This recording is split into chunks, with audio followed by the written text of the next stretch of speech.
And our final guest, our +1 man, wants you to live a long, healthy, vibrant life. Oh, he's doing Superwoman. Real man does Superwoman pose. It could be Superman. And Superman. Yeah. Meet Vegan King NY, Marc Stafford Wood. Hi, everybody. Ooh, you have an accent. I do, yes. Where are you from? I'm from the southeast of Scotland originally. Say that again. I just like hearing it. Moneypenny. That's not vegan. I have to first say this actually reminds me of my childhood. I grew up in a family of women, so I'm comfortable. Hey. Do you like being surrounded by women? I'm comfortable, let's just say. Oh, there you go. Yeah, say that last part again about being surrounded by women, how much you love it. Okay, Marc, well, teach us what it is you dedicate your time to. So yes, I'm a plant-based health coach. So I educate people on the benefits of a plant-based diet, vegan diet. Vegan's more of a lifestyle, but yeah, I help them move through the addiction to dairy and meat, the nutritional benefits, and the misinformation that is out there that have been brought up to understand that really isn't true. So through my own lifestyle, I help people move away from meat addiction, dairy addiction. Yeah. How long have you been living on a plant-based diet and vegan? I've been vegetarian about 20 years. I went to an annual exhibition in Earl's Court in London, which is like the equivalent of Madison Square Garden. And I always describe it as what must have been like walking into the Colosseum back in Rome, which was, you heard all these terrible screams, and as you entered the main floor, obviously it was an exhibition of how animals are treated in be it medicine, experiments, the food industry, agribusiness. Yeah, so from that day on, I made a pledge. I thought, I'll try this, and I really never looked back. And I went vegan about 2 years ago, just after meeting with a vegan friend, and really just looked deeper inside myself, thinking, why the hell am I eating eggs? Why am I, what really is the menstrual cycle of a female chicken? And just as a little bit of education, one egg has your daily dose of cholesterol. So I used to have 3 eggs maybe every day. So it's a lot.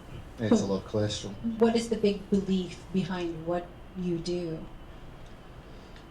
The big belief really is, well, I've always been interested in health, fitness, food, animal welfare, and the environment. And interestingly enough, vegan lifestyle incorporates all of them into this beautiful arena, as I like to say, where one affects the rest. So, what we eat has a direct effect, obviously, on animal welfare and all the sentient beings. I don't differ between cats or dogs or pigs or cows. They're all sentient beings. And of course, environmentally, we now know that factory farming has the most detrimental effect on this beautiful planet that we live in. We've come to believe, or we're told to believe, that it's been cars and carbon monoxide, but it's actually much more to do with factory farming and much more toxic chemicals that come from that. And yeah. Well, to help us dispel some myths that a lot of us believed, and I believed a lot of these things too, like I couldn't maintain muscle mass if I didn't eat meat, but Marc actually taught me that that was not true. And one of the things that Marc taught me that was fascinating was the strongest animals in the animal kingdom don't eat meat, such as the ox. Well, you've got the silverback gorilla, elephant. Cows themselves eat grass. We just eat the cow. So the list goes on, yeah. And Marc also taught me about the professionals doing their A game and how they're vegan and vegetarian. Yeah. So Mark can, name some people that we know about in media who are really doing well, and I really truly believe it's because they're feeding themselves better and able to focus and do the best they can. So name some people that we would be familiar with. Definitely, there's a variety of people. I'll go back to like Carl Lewis when he won his gold medals was on a strict vegan diet because food is energy, and the recovery time on a plant-based diet is much quicker as well for the muscles. To more famous people like Bill Clinton, after his triple heart bypass, he had a doctor that was wise enough to say, adopt a plant-based diet because heart disease is the biggest killer in the Western world, and heart disease comes from plaque buildup, which comes from cholesterol, which is only found in meat and dairy. So Bill Clinton now looks better than he's done in 20 years, feels better than he's done in 20 years, in his own words, and he promotes a more vegan life now. Even Al Gore just recently went across to a vegan lifestyle. Justin Timberlake, Usher. Yeah, keep naming them because it's fascinating. Mike Tyson. Because these are people who need to have, their A game and have high energy and be really, really capable and not, tired by dairy and meat. Yeah, I think on the West Coast you've got people like Brendan Brazier, Rich Rolls, who are ultramarathon runners, and these guys are top of the food chain. And Brendan Brazier especially, he's releasing his magazine called Thrive, which is his whole brand name. And him and Rich Rolls are great examples of healthy living modern men. And that's what I believe the modern man is. The modern man is fit, is healthy, is compassionate, and he's consciously aware of the impact he has and the actions that he takes. So who are your clients right now, and what changes have you seen in them? My clients right now are, I've got a lady in Brazil that I do through Skype, and I have four guys that are probably in their early 20s to late 20s, but I've had all clients up to 80 years old. The changes are actually quite amazing, and everybody thinks it's a miracle or it's something far out, but it's not. It's really just basic nutrition, and once we recondition our beliefs that maybe we're not on top of a food chain, maybe there is no food chain, and actually the belief that we need to find protein through meat, and you actually find a pure quality of protein through plants, and you get all the branched chain amino acids that aren't produced in our body. So even after 3 days, the fourth day, after 1 week, you can see a certain glow in these people, in my clients, and it's quite amazing. And there's a lot of funny stories. And after the first few days, they might sit in the bathroom for 3 days because meat's very hard to digest. I mean, the average American male dies with about 5 pounds of undigested meat in his colon because we consume so much meat. I grew up in a meat environment, and my purpose isn't to turn everybody vegan. That'd be great. But it's really to cut down on the 70% animal protein that we take daily down to about 10-15%, because that 70% is very much the reason why heart disease, cancer, autoimmune diseases, they're all getting related to nutrition, which makes sense because every cell in our body is manifested, created through what we ingest, and the modern science is there. So 4.5 months ago, I took Marc's 28-day vegan challenge. So the first week it was a challenge. The second week it was a challenge. After the third week it was no longer a challenge, and everything made sense. The way I started to process my thoughts, the way my energy level. I mean, I would not be doing this show right now if I didn't change my diet, for sure. And the projects and the creativity skyrocketed, and I had no guilty conscience about what I eat, which was huge. And for me, I had learned that over time it was meat and dairy that was really tiring me. Of course, processed sugar and bread. Someone who made that joke, I think it was Tim. Some people want gluten-free, some want gluten extra. I was gluten extra, that's for sure. And these things that I thought I would miss, once I found out what the trade-off was the clear conscience, more energy, being closer to my A game than ever. and having spiritual freedom, no guilty conscience about. And then not shopping in these gross places. Like, actually, when you look at the meat section and you walk by and smell it, like, really smell it. Come on. Just, ew. It's so gross. It really is. And I'm not trying to turn anybody any one way, but I'm just saying that it helped me achieve more energy, more peace of mind, and actually really, really, I can't imagine myself going back that way. Because I have tried to taste meat and dairy, and my body rejects it now. Isn't that interesting? Like, didn't you say that your body changes? It's like after you stop eating these hormones and the salt and the sugar that comes with this stuff, we usually don't eat meat raw, right? We have it with lots of salt and sugar added, like a ham, let's say. Yeah, just a true carnivore obviously would be a lion in the wild, which obviously salivates when it sees it, attacks it, it eats it right there and then. We as a human being get somebody else to kill it behind closed doors, which is we're not allowed to actually see our meat getting killed. By the way, it's actually against the law now. They passed a law, even to the brave people that go undercover, that are animal for the Animal Liberation Front, who endure months working for these companies, believing that they're obviously just doing a job, but they're actually taking secret footage. They've actually just passed a law to make that illegal now. So they don't want you to know what's going on in there. And I always said to Cynthia or any client that none of these animals go, woohoo, I'm going to get killed today.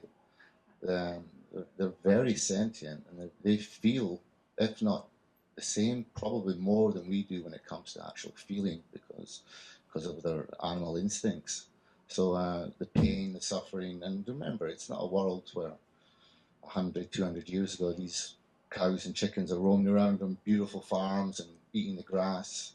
95% of the meat that people eat comes from factory farms, and they're fed grain. Now, grain is just not what a cow eats. And also they're pumped full of antibiotics, make them healthier, not to get disease, and then hormones as well to make them grow quicker, which is obviously what you eat, including obviously the fear when that animal, goes to get killed. And they know, I mean, there's so much information out there because of this social media and Google and all that, and that's what's great about this technological age. I believe we're in an age of nutrition now, and as much as we're up against a big, huge machine, which is agribusiness, the word is getting out, and people, the number of vegans in America jumped from 3.5 million to 7 million within a year. People are actually clicking on, they're actually realizing, wait a minute, this is all bullshit. I don't have to grow old, and my bones don't have to get weak. I don't have to lose my mind. I don't have to lose the energy like I don't have to get split open and have a vein from my leg put in my heart like my dad does, and or did. And we can actually live long, vibrant, healthy lives. And even the founder of veganism in Britain, he lived till he was 95 years old. He was walking the hills. He died peacefully in his sleep. Never saw a doctor in 65 years, and I've not seen a doctor in 15 years. I do not get sick. I might get a snivel and all that, but I can make a concoction. It fights off. But every year I hear people, it comes to that time of the year about, the cold weather to warm weather to cold weather. People come down with flus and all that. And really, it's just a sign of our immune system. It's always a gauge. I mean, everything in life's a gauge of where you are in health-wise. So how old are you, and how old do you feel? 85. I know it's great for 85.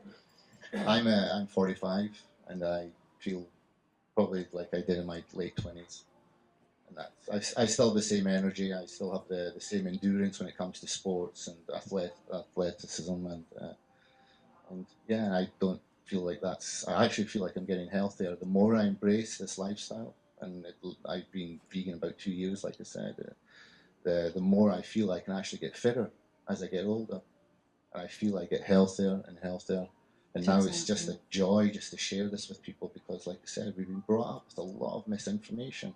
And there's a lot of ego involved as human beings. My belief is animals are not here to serve us, they're here with us. Yeah. Yes.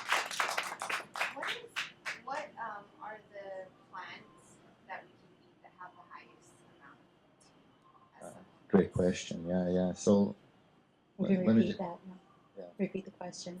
So what plants have the highest amount of protein? Well, interestingly enough, steak is about 35% protein. The rest is about fat, saturated fat, which is obviously a killer for you. So spinach is about 49% protein. Kale is about 48% protein. Broccoli, hemp seeds. I mean, quinoa. You know, Legumes, beans. but on top of that, remember what Americans don't get is fiber, and you only get fiber from plant foods. And fiber is a very important part of the digestive system and all that. It's a great question. Thank you for asking. So, since you're an expert, what is one very interesting fact that you can teach us? That's a good question. Yeah. Well, so with my clients, I always get the same thing. Everybody's addicted to cheese. I can't give up my cheese. I can't give up my cheese. So I tell them, well, it's interesting enough because cheese has a substance called casomorphine in it. Some of you might know this. Casomorphine is the protein that comes from casein, which is milk protein. So when we make cheese, it's a concentrated form of milk. So the casomorphine is maybe multiplied 10 times. So casomorphine is related to morphine. It's an opiate. So this is why we're addicted to cheese. We're actually physically meant, our brain's telling signals to cut off big slabs of cheese. And of course, cheese is very bad for you. As much as you might love the taste of it, it's let's just hit you in the heart, you know. So. My question concerns, like, the fact is that I have 3 vegans that live in my house. They're rabbits, right? And I have 2 dogs and cats, and they have a meat-based diet, and you can't change a cat's diet, like from meat. Yeah. But my main question is that there are cultures, and even though my heart, because I love animals, it's like where you're at, and I could give up a lot of these things. There are cultures that are here, specifically like the Eskimo culture, where there isn't any plant, maybe today, but any kind of plant-based diets that are there. And the people live on seals and whale blubber, and that's like in their main diet. And other places in jungles where it's not, where they can actually like grow things in the same way, or even the Indian culture. Then when the buffaloes were the mainstay that they lived on. So I'm always in a conflict about the two things. Like, okay, yeah, I could stop and just eat like, vegetables, but then around me, like the lions, there are things that on this planet survive by eating another creature. And they can't survive if they don't. That's a great point and a great question, yeah. Do humans need meat? Humans do not need meat. Our actual bodies are actually genetically and organically not designed to process meat. We could process cardboard and all that. Yeah, we can eat meat, and it obviously has protein and iron in it. But from our teeth, people always like to say, the dentists like to say, oh, we've got canines. Well, this is canine by name and not by nature. A chimpanzee has canines, they're about this long with a pointed edge. Its diet consists of 95% plants. And the 5% protein it does get, it's from termites, not pigs, cows, chickens. And it's like you said, it's a great point. Down through history, these civilizations have survived on that. What I'd like to tell people as well, we're living here right now in America. So we're growing 10 billion animals a year to eat.